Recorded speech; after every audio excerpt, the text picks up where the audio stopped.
مجھے ان اندھوں پر بہت ترس آتا ہے جنہیں اپنی غلطی نظر نہیں آتی۔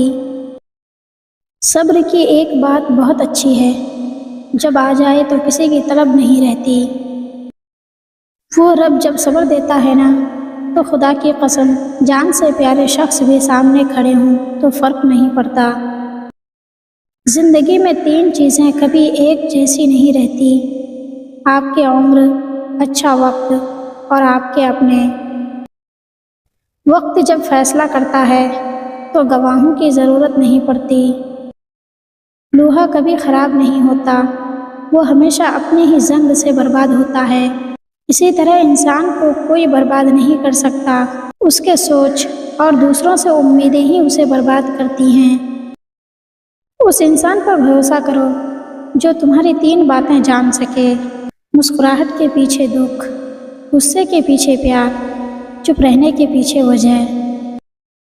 خوش رہنا بادشاہ بننے سے بہتر ہے۔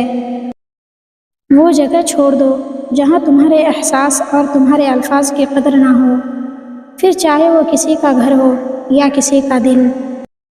حضرت علی رضی اللہ عنہ نے فرمایا، لوگوں سے انتقام مت لیا کرو، خراب پھل خود ہی درختوں سے گر جایا کرتے ہیں۔ جو بچہ استاد کے ادب میں سر کو جھکا لیتا ہے، پھر وہ دنیا میں سر اٹھا کر جیتا ہے۔ اداس رہنا وقت کا ضائع ہے، مسکرانے کی کوئی وجہ تلاش کریں۔ ہم ایسے معاشرہ میں رہتے ہیں جہاں لوگ ڈرامے دیکھ کے روتے ہیں اور حقیقت دیکھ کے کہتے ہیں سب ڈرامہ ہے۔ پھل درخت کے اندر سے نہیں آتا، یقین نہیں تو درخت کاٹ کر دیکھ لیں، لکڑی ہی لکڑی ہے۔ رزق زمین کے اندر سے نہیں آتا، یقین نہیں تو کھدائی کر کے دیکھ لو، مٹی ہی مٹی ہے۔ یہ سب تو اللہ کے حکم سے آتا ہے، چاہے زمین سے نکالے یا آسمان سے اتارے۔ ہمیں کیسے پتہ چلے گا اللہ ہم سے راضی ہیں؟ دل نیکی کی طرف خود مائل ہو تو سمجھو اللہ راضی ہے۔ نیند اور جہالت جتنی گہری ہوگی، جگانے والے پر اتنا ہی زیادہ غصہ آئے گا۔ حضرت علی رضی اللہ عنہ نے فرمایا، جو ذات رات کو درختوں پر بیٹھے پرندوں کو گرنے نہیں دیتی، وہ ذات انسان کو کیسے بے یار و مددگار چھوڑ سکتی ہے؟ بات سچ ہے، مگر تھوڑی کڑوی بھی ہے۔ تم دنیا سے پہلے اپنی بیوی کا خیال رکھو، کیونکہ اس دنیا میں ہر رشتے کا کوئی نہ کوئی سہارا ہوتا ہے۔ جیسا کہ ماں کے لیے باپ سہارا، بہن کے لیے بہنوئی، بھابھی کے لیے آپ کا بھائی، مگر تمہاری بیوی کے لیے اس دنیا میں صرف تم ایک ہوتے ہو جس میں وہ پوری دنیا ڈھونڈتی ہے۔ کامیابی ہمیشہ وقت مانگتی ہے اور وقت ہمیشہ صبر مانگتا ہے۔ اپنے اندر پرندے کی طرح عاجزی پیدا کرو، جو آسمان کی بلندیوں کو چھو کر بھی گردن جھکا کر رکھتا ہے، اور بے شک عاجزی اللہ کو پسند ہے۔ گفتگو ہی بتا دیتی ہے کہ تربیت ہوئی ہے یا پالا گیا ہے۔ وہ نیکی بڑی معتبر ہے جس کا رب کے سوا کوئی گواہ نہ ہو۔ منہ میں زبان تو سبھی رکھتے ہیں، مگر کمال وہ کرتے ہیں جو اسے سنبھال کر رکھتے ہیں۔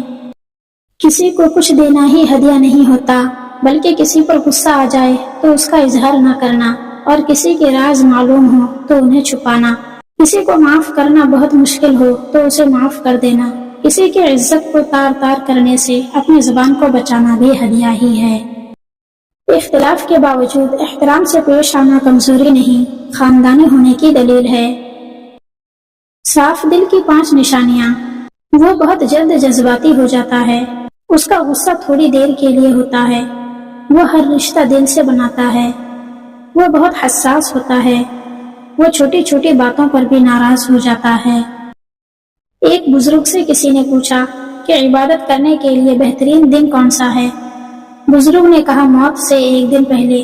اس نے حیرت سے کہا کہ موت کا وقت تو معلوم نہیں۔ تو پھر بزرگ نے فرمایا کہ پھر زندگی کے ہر دن کو آخری سمجھو۔ کسی کے بارے میں برا مت سوچو، ہو سکتا ہے وہ خدا کی نظروں میں تم سے بہتر ہو۔ عورتوں کی باتوں میں آ کر بھائیوں سے دشمنی مت کرنا، کیونکہ قبرستان لے کر جانے والا آپ کا بھائی ہوگا، عورتیں نہیں۔ زندگی میں آگے بڑھنا ہے تو بہرے ہو جاؤ، کیونکہ بعض لوگوں کی باتیں مایوسی میں اضافہ کر دیتی ہیں۔ حالت کوئی بھی ہو، شکر ہمیشہ شکوے سے بہتر ہے۔ ہر کسی کو ہر بات کا جواب دینا ضروری نہیں ہوتا۔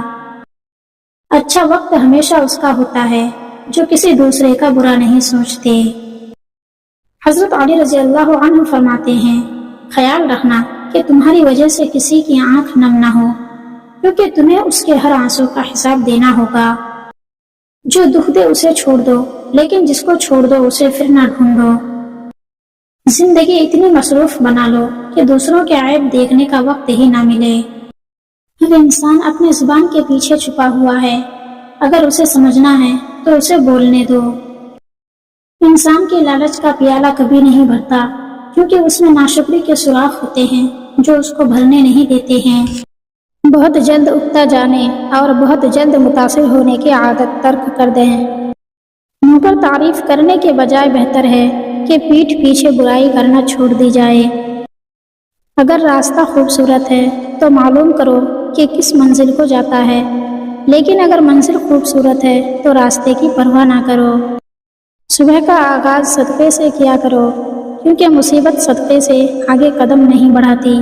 اللہ تعالیٰ صدقے کی وجہ سے 70 بیماریوں کو دور فرماتا ہے۔ لباس چاہے کتنا ہی مہنگا کیوں نہ ہو، گھٹیا کردار کو چھپا نہیں سکتا۔ مخلص شخص ہر بار خاموشی اختیار کر لیتا ہے، اس لیے نہیں کہ وہ بزدل ہوتا ہے، بلکہ اس لیے کہ اسے اس کا ضمیر اجازت نہیں دیتا ہے کہ وہ اپنوں کو انہی کے لہجے میں جواب دے۔ مت کرنا غرور کبھی اپنے آپ پر اے انسان، نہ جانے رب نے تیرے جیسے کتنے مٹی سے بنا کر مٹی میں ملا دیے۔ زندگی استاد سے زیادہ سخت ہوتی ہے، کیونکہ استاد سبق دے کر امتحان لیتا ہے اور زندگی امتحان لے کر سبق دیتی ہے۔ انسان کا اخلاق اچھا ہو تو لوگ قبر کا پتہ بھی پوچھتے ہیں۔ سب سے گھٹیا انسان وہ ہے جس کا تم سے دل بھر جائے تو وہ تمہاری خوبیوں کی نفی کرے، تمہارا راز فاش کرے، تمہارے اچھے برتاؤ کا انکار کر بیٹھے، اور جو بات تم میں نہیں ہے وہ تمہارے بارے میں کہے۔ ایسے شخص سے تعلق ختم ہونا ہی غنیمت ہے۔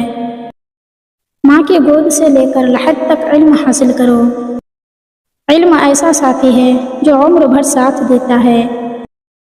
وقت کی طرح بن جاؤ، قدر نہ کرنے والوں کو دوبارہ نہ ملو۔ سخت رویے بات تو منوا دیتے ہیں، مگر دلوں میں فاصلے بڑھ جاتے ہیں۔ جب رہنا ساتھ ہو تو دونوں طرف رویوں میں لچک ہونی چاہیے، کچھ منوایا اور کچھ مان گئے۔ یہی مثبت رویہ رشتوں میں تازگی برقرار رکھتا ہے۔ جہاں انا ہو وہاں صرف پچھتاوا اور تلخیاں ہوتی ہیں۔ جس طرح جسم کو بیماری میں کھانے سے لذت حاصل نہیں ہوتی، اسی طرح گناہوں کی موجودگی میں دل کو عبادت کی لذت اور سکون نصیب نہیں ہوتا۔ سب رشتے وقت کے ساتھ رنگ بدل لیتے ہیں، سوائے ماں کے، وہ ویسی ہی رہتی ہے جیسی ہوتی ہے۔ لوگ اچھا پڑھنے اور اچھا لکھنے والے کو قابل انسان سمجھتے ہیں، جبکہ حقیقت میں قابل وہ ہے جو اچھا سوچے اور اچھا بولے۔ محبت اور دوستی میں وقت دینا لازمی ہے، چاہے آپ اللہ سے کریں یا اللہ کی مخلوق سے۔ جب ہمیں بولنا نہیں آتا تھا تو ہماری ماں بولے بنا سمجھ جاتی تھی، اور آج ہم ہر بات پر کہتے ہیں چھوڑو ماں، آپ نہیں سمجھو گی۔ کامیابی صرف جھکنے سے ہی نہیں ملتی، کبھی کبھی آپ کو سر اٹھانا پڑتا ہے اپنے حق کے لیے۔